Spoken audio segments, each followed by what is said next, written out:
Este 5 de mayo del año 2018, Karl Marx cumplió 200 años de haber nacido y 135 de su muerte. Con respeto y reconocimiento, miles de mexicanos lo tenemos como enseñanza en nuestra memoria.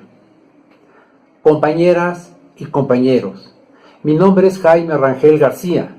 Soy estudiante de la Universidad Autónoma de la Ciudad de México, de la carrera de Filosofía e Historia de las Ideas, del plantel San Lorenzo Tezonco. Agradezco a las compañeros y compañeros del Servicio Social, Seminario Permanente de Historia de la Filosofía del plantel San Lorenzo Tezonco, su invitación que me hacen para exponerles brevemente y desde mi punto de vista algunos de los fundamentos y enseñanzas del pensamiento de Karl Marx, así como sus retos para la sociedad presente. El tema para el que me organicé en esta exposición se denomina Las enseñanzas de Karl Marx, retos de la sociedad actual. Bien, antes que nada, como mucho sabemos, Karl Marx nació el 5 de mayo de 1818 en Treveris, Alemania, y muere el 14 de marzo de 1883 en Londres, Inglaterra. Le fueron los 65 años de su vida suficientes para considerársele como figura gigantesca y trascendental en la historia de la humanidad.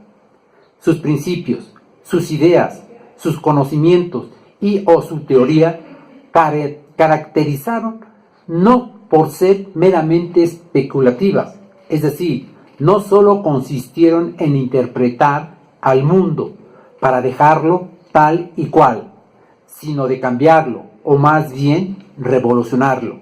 Y esto se debe a que Karl Marx descubrió la ley del desarrollo humano, esto es, una nueva forma o método científico para interpretar la historia, o sea, por medio del materialismo histórico.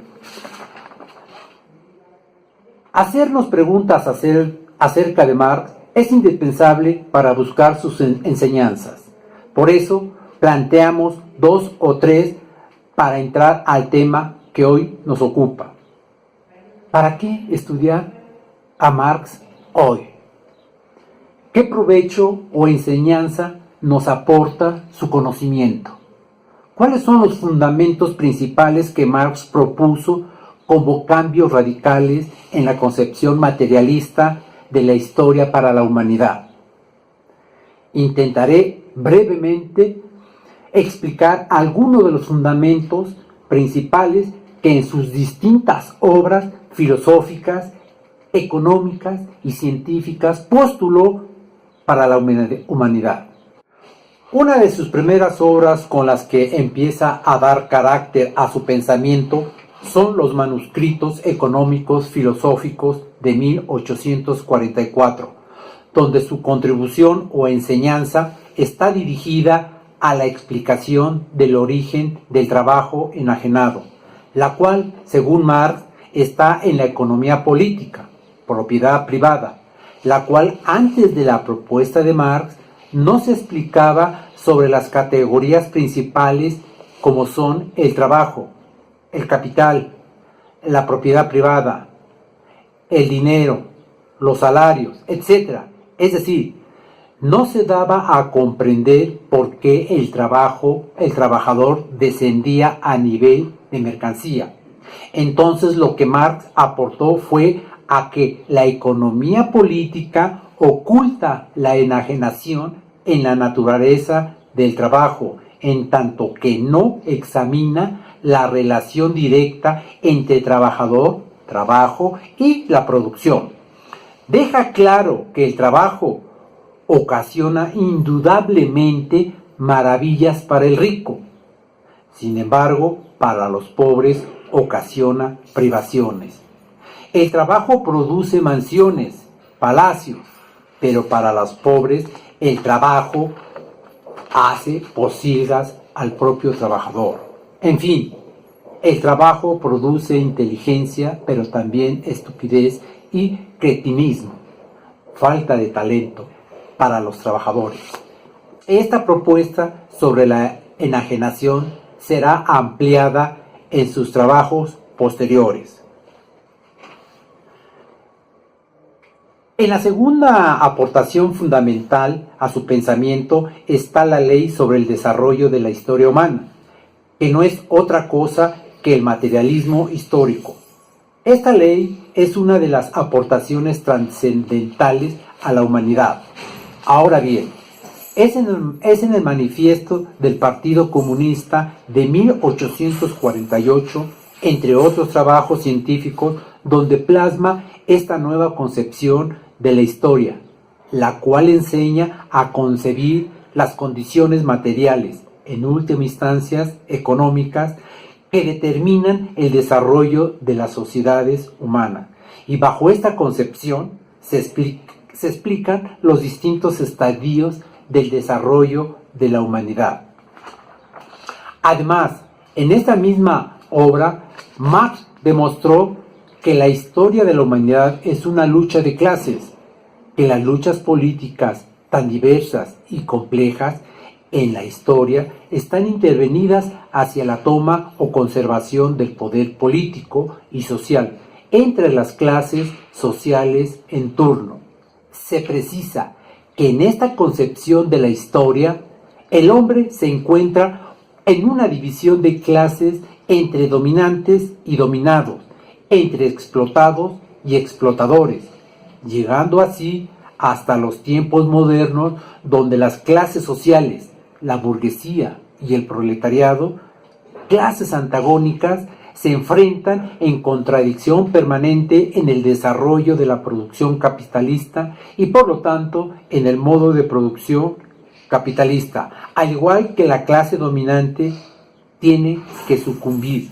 Esto es, el modo de producción capitalista y la burguesía tendrán que dejar su lado en la historia.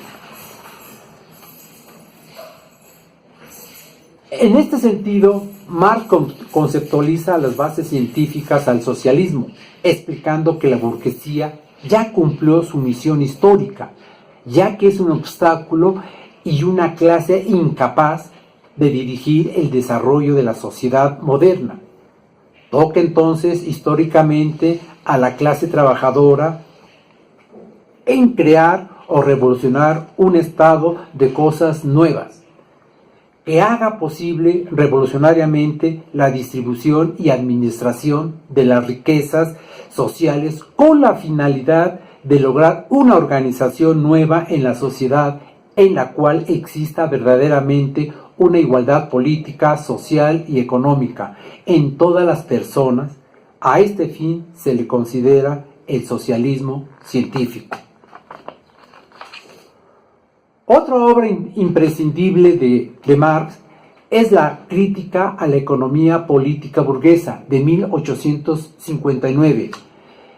En esta crítica de la economía política significa un ascenso en sus investigaciones sobre los estudios económicos políticos que Marx había emprendido y que duraron más de 40 años.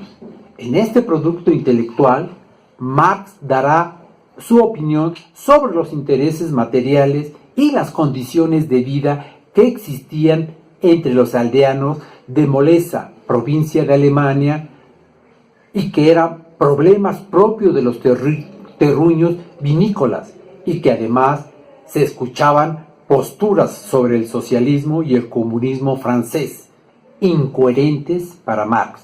Así pues, al respecto, Marx, en este trabajo y como resultado de sus investigaciones, enuncia de manera clara los postulados sobre las bases económicas capitalistas, es decir, que en las relaciones sociales de producción es en donde los hombres determinan su ser, según Marx. El modo de producción de la vida material que lo condiciona en el proceso de vida social, política e intelectual en general, no es la conciencia de los hombres lo que determina su ser. Por el contrario, Su ser social es lo que determina su conciencia. Otro trabajo que hay que revisar es el Capital. Sobre el Capital, hay quienes creen que la obra culminante o excelsa de Marx enseña cómo funciona el capitalismo. No está mal, pero otros creemos que enseña cómo las fuerzas inherentes al mismo acarrean su destrucción y su superación por el socialismo. Esta obra de Marx trata de un análisis inexorable e histórico del modo de producción capitalista. En esta obra enseña o aporta el descubrimiento de la plusvalía en las relaciones de producción capitalista. Aquí Marx examina pormenorizadamente cómo se ejecuta en este modo de producción la relación entre el capital y trabajo, o sea, la explotación del capitalista al obrero, pero también se relaciona lo irracional de la presencia del fetiche, es decir, la mercancía, como inherente al mismo sistema capitalista, al que se le domina como todo objeto que se pone en el mercado, o sea, todo objeto producido con vistas a su cambio por otros objetos con vistas a ser vendidos en el mercado, mismo que contiene valor de uso y valor de cambio. Y es el mundo capitalista, nos dice Marx, donde se afianza e intensifica la explotación del trabajador. Es la sed de la plusvalía que se muestra insaciable, del capitalista que aparece siempre como un vampiro chupando trabajo vivo, dejando al trabajador en condiciones de miseria, degradación, deshumanización, al que se convierte en apéndice de la máquina. El trabajador se encuentra en este mundo capitalista divorciado de las potencialidades del proceso de trabajo. Marx también es un hombre de acción. Una de las enseñanzas de Marx es la de que todo lo que concibió científicamente para la humanidad debió haber servido para su transformación en sus condiciones económicas, sociales, políticas, filosóficas o ideológicas.